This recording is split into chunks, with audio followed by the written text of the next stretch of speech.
Dr. Ben Schmidt falou sobre biópsia muscular para os alunos do curso de doenças neuromusculares do Centro Integrado de Estudos do Sistema Músculo-Esquelético. O evento foi realizado no dia 30 de novembro de 2017, no Hospital Alemão Oswaldo Cruz, em São Paulo.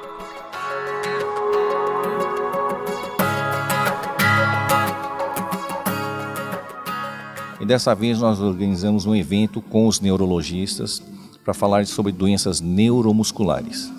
É um programa extenso, bem interessante, e dentre os convidados está o Dr. Ben. O curso está sendo apresentado por vários integrantes do setor de patologia neuromuscular da Escola Paulista de Medicina, divulgando a patologia muscular, que ainda é uma ciência bastante desconhecida dentro do nosso meio médico em geral. E a importância é colocar as principais patologias que cursam comprometendo o músculo esquelético e trazer essa informação aos nossos colegas e aos próprios pacientes. Muito obrigado pelo convite, Akari. É um milagre eu estar aqui presente depois dos problemas de saúde do ano passado. Então, fico bem motivado. A biópsia muscular é um exame com um pouco mais de especificidade do que a eletroneuromiografia para fazer o diagnóstico diferencial das doenças neuromusculares. Em 1982, na disciplina de patologia clínica da escola, a gente trouxe uma biópsia muscular que, apesar de continuar cruenta, muito pouco agressiva, e ela é muito fácil de ser realizada, muito pouco cruenta, então com menos de 1 centímetro de comprimento de extensão, rápida, e que forneceu resultados muito importantes para o diagnóstico das diferentes doenças neuromusculares. Isso permitiu com que, na nossa escola, a gente tenha construído um arquivo de patologia muscular, o maior do país, com 12 mil biópsias musculares realizadas com estudo histoquímico. Assim como na eletroneuromiografia, a biópsia muscular ela é muito importante de ser relacionada ao quadro clínico. Ao contrário da anatomia patológica geral, o músculo, ao contrário dos outros tecidos do nosso organismo, ele precisa ser rapidamente colocado em congelamento para que se mantenha a sua arquitetura, né? Então, o painel normal de uma biópsia muscular é pelo menos uma hematoxilineosina, como nos outros tecidos, diferenciar as fibras musculares pelas ATPases e as enzimas oxidativas para se estudar principalmente mitocôndrias e analisar a arquitetura interna. E o PAS para, eventualmente, fazer um diagnóstico de glicogenose. E além desses cortes, como eles são seriados, nós podemos acompanhar uma fibra muscular atrófica, por exemplo, e saber acompanhar em todas as colorações. Então aqui eu posso ver que ela é atrófica, comparando com as fibras musculares ao lado. Eu posso saber pela ATPase, aqui é uma ATPase 9,4, que ela é uma fibra muscular aqui no caso do tipo 1, e pelas técnicas oxidativas, a SDH e a NADH, eu posso ver se há alterações de arquitetura interna, a presença de cores, que caracterizam, por exemplo, uma miopatia central core, e assim por diante. De 1982 a 2017, são 35 anos. Em 20 minutos, fica praticamente impossível a gente dar uma aula de patologia muscular com todas as entidades nosológicas que cursam comprometendo o músculo esquelético. Então, para aproveitar ao máximo esse tempo, eu vou deixar as mensagens que, para mim, foram as mais importantes da minha vida ao longo desses 35 anos dedicados à patologia muscular. A primeira mensagem é aquilo que o paulistano mais precisa hoje em dia na nossa cidade. É ensinar que o músculo esquelético não possui a propriedade de se alongar, né? Isso aqui é uma microscopia eletrônica do músculo. O músculo chama-se estriado porque as linhas Z, o espaço que vai de uma linha Z a outra é o sarcômero. Essas linhas de miosina e actina se deslizam e na contratura o sarcômero, que é a unidade contráctil do músculo esquelético, ele diminui. O alongamento, assim chamado alongamento vulgarmente, na verdade ele é um relaxamento do músculo. Então, se eu contrair o músculo agonista, o músculo antagonista está relaxando. E por que eu começo com o relaxamento? Porque para chegar aqui hoje até o Hospital Oswaldo Cruz foi difícil, mesmo morando tão perto, e as pessoas, principalmente os paulistanos, sabem como a vida está muito estressada e como é importante a prática dos relaxamentos musculares. Por isso que eu começo pelo relaxamento muscular, que eu acho que é uma coisa extremamente importante hoje na vida de todo paulistano. As fibras do tipo 1 e do tipo 2, elas são caracterizadas pelo impulso axoplasmático que vem do corno anterior da medula. Muito interessante diferenciar as fibras do tipo 1 e do tipo 2, por exemplo, de uma maneira prática para o tratamento das doenças neuromusculares, né? A neurologia não se resume, logicamente, a dar corticoide para os nossos pacientes, né? Então, pensando em reabilitação, em trabalhar o paciente miopata, o paciente com uma doença neurogênica, é muito importante a gente diferenciar as fibras, porque, por exemplo, nas miopatias que comprometem as fibras do tipo 1, nós devemos fazer um trabalho neuromuscular que visa ativar as fibras do tipo 2. E o contrário, nas patologias que comprometem as fibras do tipo 2, tentar trabalhar as fibras do tipo 1. Outra coisa, falando em tratamento, a patologia muscular, como ela pode ser de uma maneira prática, útil na medicina, é que a fibra muscular, o grau máximo de atrofia muscular, é ela desaparecer totalmente o seu sarcoplasma e só sobrarem os núcleos, o que confere um substrato anatopatológico de saco nuclear. Nuclear bags, em inglês. E essa fibra muscular está atrófica, o grau máximo de atrofia muscular, mas ela não está morta. Então, a partir do momento que ela não está morta, ela pode recuperar sarcoplasma através da sua atividade. Então, muitas doenças que cursam comprometendo o nervo periférico, eles podem ter um ganho de massa muscular, porque as fibras musculares não estão mortas. Aqui um exemplo de um diagnóstico diferencial do quadro, do capítulo das miopatias congênitas. Aqui uma miopatia nemalínica, um acúmulo de corpos nemalínicos numa coloração pelo tricrômico de Gomori modificado.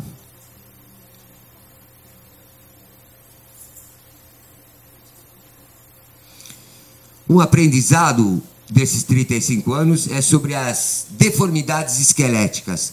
Então ficou definido durante algumas teses da nossa escola paulista de que não existe uma doença chamada deformidade ou contração de cotovelo ou retração do tendão de Aquiles.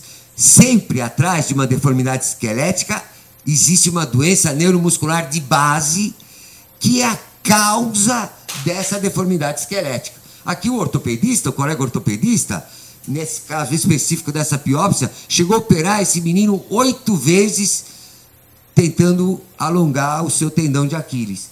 E não se importando com o diagnóstico de base que realmente ocasiona essa deformidade esquelética, que no caso uma retração de tendão de Aquiles.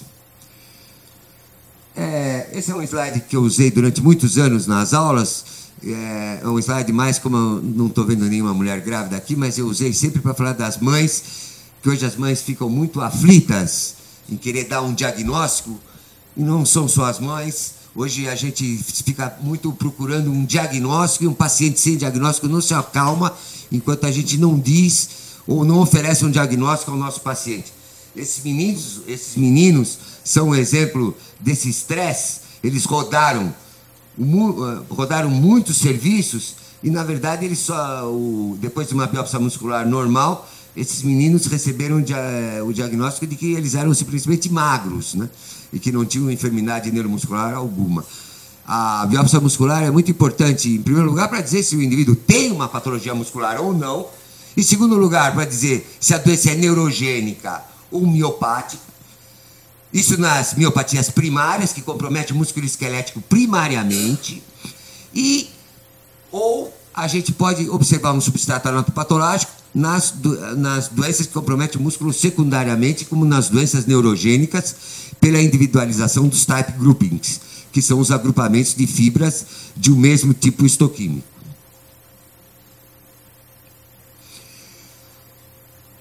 Queria dizer que, no começo da neuromuscular, eu pude participar do início da era da patologia muscular, 81, 80. Nos casos de distrofias musculares, dizia-se que não se podia mexer muito com as crianças. Aqui é um slide de distrofia muscular de Duchenne, mostrando que o músculo esquelético, as distrofias musculares, é substituído por tecido gorduroso, que são esses vacúolos de gordura. Na verdade, são imagens negativas, né? A gordura se dissolve no processamento histológico. E aqui uma fibrose importante entre as fibras musculares. Mas eu queria dizer que, durante esses anos, na minha experiência, muitos pacientes com distrofias musculares podem sim ser submetidos a um tratamento de reabilitação. Por exemplo, pacientes com distrofia muscular de cintura-membros que chegam ao consultório e se queixando que não são mais capazes de subir escadas, por exemplo, né? Que tem muita dificuldade em subir escada. E na distrofia muscular de cintura-membros, muitos pacientes com fisioterapia, eles são capazes de resgatar a função, por exemplo, de subir escadas. Então, antigamente se achava que uma distrofia muscular a gente podia mexer muito com o paciente porque ele ia necrosar mais as fibras musculares, né? Isso não me pareceu verdade durante essa experiência de vida. Aqui um slide histórico na distrofia muscular de Duchenne, que foi quando se iniciou a técnica da genética reversa. Normalmente, a gente sabia qual era a proteína que faltava e ia buscar o gene responsável por essa proteína. No Duchenne aconteceu exatamente o inverso, historicamente. Sabia-se qual era o locus, o XP 2.1, e que depois, mas não se sabia qual era a proteína que esse gene não permitia que se formasse a proteína que recebeu o nome depois de distrofina, em homenagem à distrofia muscular. Isso foi muito importante porque, enquanto hoje técnicas de PCR fazem a sequência muito fácil de um determinado genoma, né, de uma maneira mais fácil, no início isso era feito manualmente, né, com as chamadas enzimas de restrição, as tesouras que cortavam o DNA, que depois tinham que ser lidas base por base, com óculos e fosforescência. E por causa desse aprendizado que a gente teve na década de 80, é que surgiu o plano de sequenciar o genoma humano. E ele foi possível, e isso é um marco na história da patologia muscular. Nós conhecemos primeiro o gene deficiente e depois localizamos a proteína que estava faltando. E essa proteína depois foi localizada na membrana, na periferia das fibras musculares. Esse slide aqui mostra um paciente com Duchenne, né? Um paciente onde não tem marcação de distrofina, e aqui um paciente normal. As miopatias inflamatórias hoje vêm aumentando consideravelmente em incidência e prevalência na nossa população. E o substrato anatomopatológico dessas miopatias inflamatórias sempre é um infiltrado inflamatório, aqui no caso de uma dermatomiosite. Então, um denso infiltrado inflamatório comprometendo o músculo esquelético. No início, na prática da anatomia patológica comum, o patologista tinha muita diferença em diferenciar o que era um infiltrado inflamatório verdadeiro, né, do que uma reação macrofágica. Existem doenças que, por exemplo, autoimunes, que cursam comprometendo o músculo esquelético e que geralmente esse comprometimento é inflamatório. Então, por exemplo, uma artrite reumatoide, um lúpus eritematoso, né? E quando a gente faz a biópsia muscular e quer saber, por exemplo, um paciente com paresia ou com atrofia muscular e que clinicamente a gente não consegue dizer exatamente qual é a causa dessa paresia ou dessa atrofia muscular, a biópsia muscular é muito importante no sentido de localizar um processo inflamatório. Aqui eu trouxe um exemplo de slide de uma mitocondriopatia.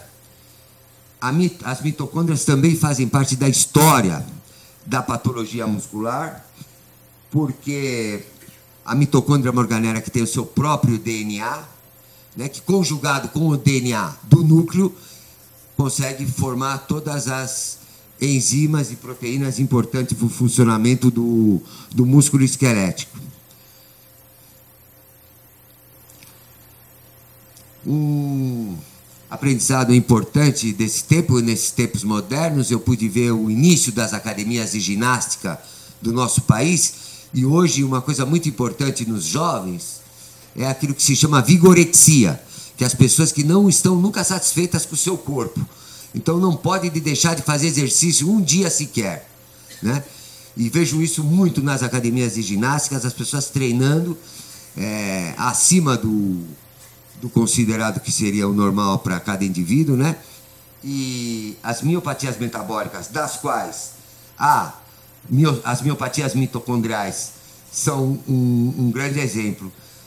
Aqui ainda falando só sobre essa fibra, chama-se Ragged Rat. Isso aqui é um conglomerado gigantesco de mitocôndrias, né? Normalmente a gente tem 400 mitocôndrias dentro de uma fibra muscular. Nas mitocondriopatias esse número pode ser quadruplicado. E o sequenciamento do DNA mitocondrial, juntamente com a técnica de genética reversa na doença de Duchenne, foi muito importante para aprender a sequenciar os genes e para descrever os genomas, né? Aqui um slide, já que a gente falou de vigorexia, a patologia muscular também foi muito importante nos esportes. A Escola Paulista de Medicina estimulou muito tinha uma nova especialidade médica, que é a fisiologia do exercício. Participamos da criação do primeiro centro de treinamento científico do São Paulo Futebol Clube, que é o Refis, que é famoso até hoje, né, conhecido até hoje por fazer um treinamento específico a cada jogador de futebol.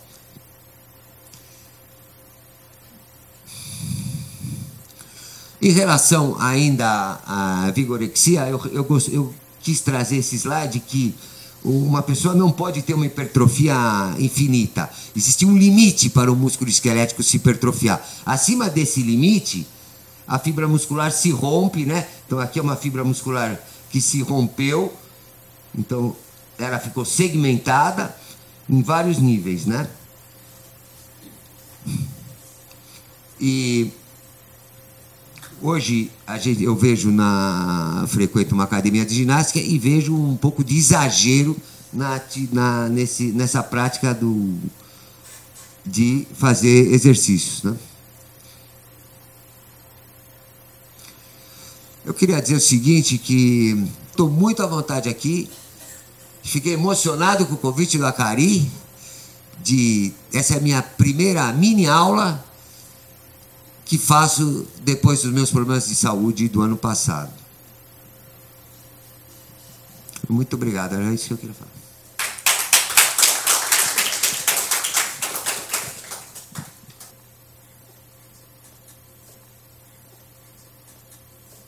Obrigado.